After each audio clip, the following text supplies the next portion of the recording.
like they said, I'm just going to tell a bit of my story.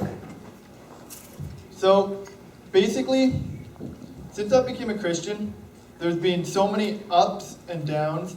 I've been pushed, pulled, and stretched in so many ways. I've learned that we have to look at the brighter side, and that sometimes God uses the decisions and the challenges we face in life to make us who we are and transform us. Through living my life for Christ, He has shown me that there is such a need for the youth and the children in our world and in Canada. When I went on a mission trip to Vancouver, I saw the brokenness, the hurt, and just the loneliness people felt. I heard stories that were similar to mine, and stories that people wouldn't even imagine.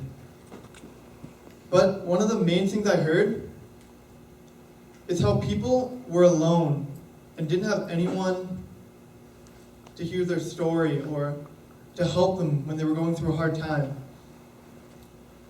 At that moment, God just opened my heart in ways that I would never thought were imaginable. He showed me that our youth in Canada needed so much love and just needed people to be there when no one else was. When I look in Matthew, when I look in Matthew chapter 19, at verse 13, I see that Jesus hung out with the children and He prayed for them.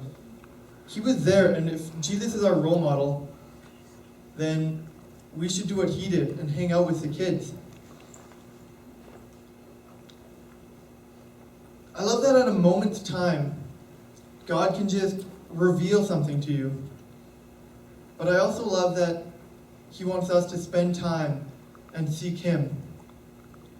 I find my best time to seek God is when I'm just alone in silence with my Bible and just reading. And I come across so many verses that you miss in church because a lot's going on. I love just having the sense of calmness when you're reading, when you can just unwind.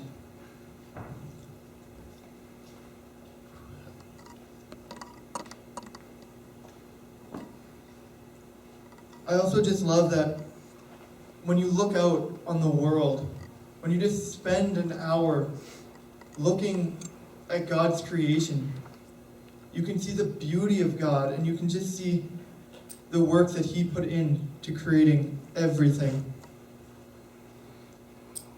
Though I can't say being a Christian's easy all the time, I have struggled the same as everyone else.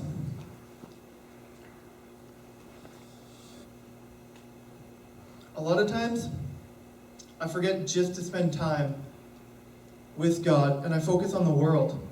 I focus on worldly things and forget that we need to spend a lot of time with God. I also struggle with being self-righteous for the fact that most of the time I do things for myself rather than for the glory of kingdom. But the best part about serving the God that we serve is that He loves us so much that He is willing to spend time working on our hearts with us.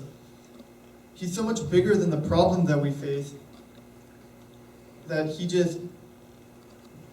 our problems are nothing compared to Him. He is just amazing. And I also find that when you're going through hard times, it's just great to dive into the Word and just see how God wants us to live. I love the verse, Habakkuk chapter 3, verse 18, where he just says, hold on, gotta pull this out quick. Didn't write this down.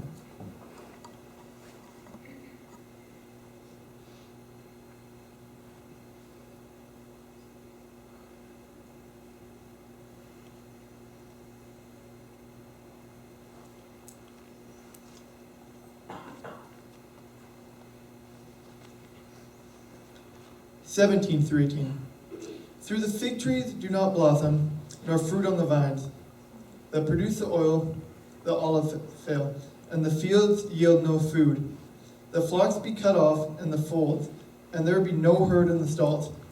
Yet I will rejoice in the Lord. I will take joy in God, the God of my salvation. This verse just shows me that even in the hard times in our lives, even though when nothing might be going right for us, that if we take joy in our God, that there will just be so much more. Like God will just use us in ways we would never suspect. And that's all.